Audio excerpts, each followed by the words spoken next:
মুসলিম শরীফের হাদিস তিলাওয়াত করেছি, মানুষ যখন মারা যায় তখন তার আমলের দরজাগুলো বন্ধ হয়ে যায়। আমি আজকে জীবিত আছি, আমি যদি জোহরের নামাজ পড়ি আমার আমলনামায় নেকি আসবে, আমি যদি তাসবিহ তাহলিল পাঠ করি, আমি কোরআন তেলাওয়াত করি, দান খয়রাত করি, তাহলে আমার আমলনামায় আমার অ্যাকাউন্টে নেকি জমা হবে। কিন্তু মানুষ যখন মারা যায় তখন তার সমস্ত আমলের দরজাগুলো বন্ধ হয়ে যায়। তিনটা আমলের দরজা খোলা থাকে। কিভাবে খোলা থাকবে? যদি সে এই তিনটা দরজা যদি দুনিয়াবী জীবনে থাকাকালীন সময়ে যদি স্থাপন করে যায়, এই সবগুলো উন্মোচন করে যায়।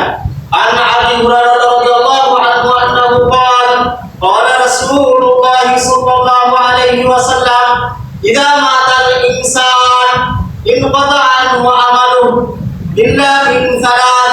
আবু হুরায়রা রাদিয়াল্লাহু আনহু থেকে বর্ণিত, তিনি বলেন আল্লাহ রাসূল সাল্লাল্লাহু আলাইহি ওয়াসাল্লাম ইরশাদ করেন, মানুষ যখন মারা যায় তখন তার মাত্র তিনটা আমলের দরজা খোলা থাকে। এক, ইল্লা মিন সাদাকাতিন জারিয়া, যদি কেউ সদকায়ে জারিয়া করে যায়, এমন দান করেছে যেটা চলমান, এমন দান খয়রাত করেছে যেটাকে চলমান, মসজিদ প্রতিষ্ঠা করলো, মাদ্রাসা প্রতিষ্ঠা করলো, এই মসজিদ থেকে মাদ্রাসা থেকে ক্রমে ক্রমে ধারাবাহিকভাবে একের পর এক কিয়ামত পর্যন্ত মানুষ উপকৃত হচ্ছে। এরকম যদি সদকায়ে জারিয়া দুনিয়াবী জীবনে থাকাকালীন করে যেতে পারে, তাহলে সে মৃত্যুর পরেও তার আমলনামায় সওয়াব বসতে থাকে।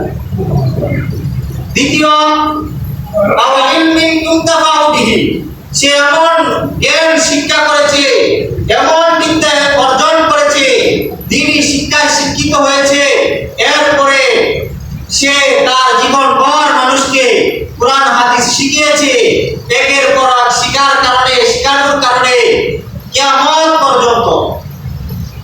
পর্যন্ত এই ধারা অব্যাহত আছে। আর কিয়ামত পর্যন্তই তার শিখানো এলেমের কারণে তার আমলনামায় সওয়াব বসতে থাকে। মনে করেন আমরা আমাদের উস্তাদের কাছে পড়েছি, তারা তাদের উস্তাদের কাছে পড়েছেন, তারা তাদের উস্তাদের কাছে পড়েছেন, এই এলেম কিয়ামত পর্যন্ত চলতে থাকে। আমি যে এলেম শিখেছি, উলামায়ে কেরাম যে এলেম শিখেছেন, এই এলেম দ্বারা যে মানুষ উপকৃত হচ্ছে, এই উপকৃত হওয়ার দ্বারা যতদিন বাকি থাকবে ততদিন পর্যন্ত ওই ধারাবাহিকভাবে প্রত্যেকের আমলনামায় সওয়াব বসতে থাকবে।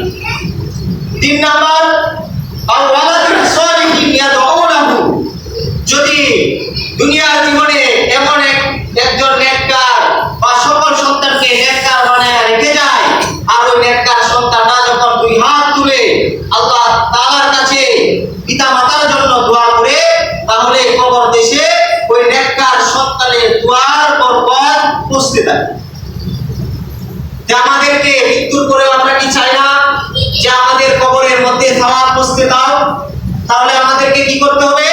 1 নাম্বার কাজ হলো যে সদকায়ে জারিয়ামূলক কোনো কাজ করতে হবে। মসজিদ মাদ্রাসা প্রতিষ্ঠা করা, মসজিদ মাদ্রাসা দেখাশোনা করা, মসজিদ মাদ্রাসায় সহযোগিতা করা, সেবামূলক আরো অনেক কাজ আছে। এগুলোর মধ্যে কি টাকা সম্পৃক্ত টাকা। এই প্রতিষ্ঠান থেকে যে যতদিন পর্যন্ত এই যে মসজিদে আপনি 10 টাকা, 100 টাকা, 500 টাকা দিয়ে শরীক হয়েছেন, এই মসজিদে যতদিন আমল হবে, আপনি দুনিয়াতে না থাকলেও মৃত্যুর পরে আপনার আমলনামায় সওয়াব পৌঁছতেই থাকবে। এটা বন্ধ হবে না, এটা বন্ধ হবে না। নেককার সন্তান আল্লাহ তাআলা আমাদেরকে সন্তানাদি দান করেন। অনেকেই চাইলেই সন্তান পায় না, অনেকেই না চাইতে আল্লাহ তাআলা তাকে অনেক সন্তান দান করেন।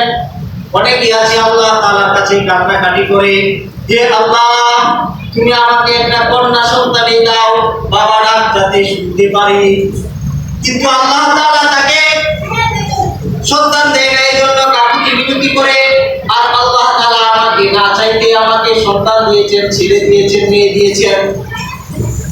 আমি যদি আমার একটা সন্তানকে, আমার সন্তান আদিদেরকে নেককার বানাইয়া রেখে যেতে পারি, তাহলে তারা যখন প্রত্যেক ওয়াক্তে নামাজ পড়ে দোয়া করবে, রাব্বির হামহুমা কামা রব্বায়ানি সগীরা। এই দোয়া যখন করবে আমি কবর দেশে শুয়ে শুয়েও আমার আমল নামাই সওয়াব পুরস্কৃত থাকবে।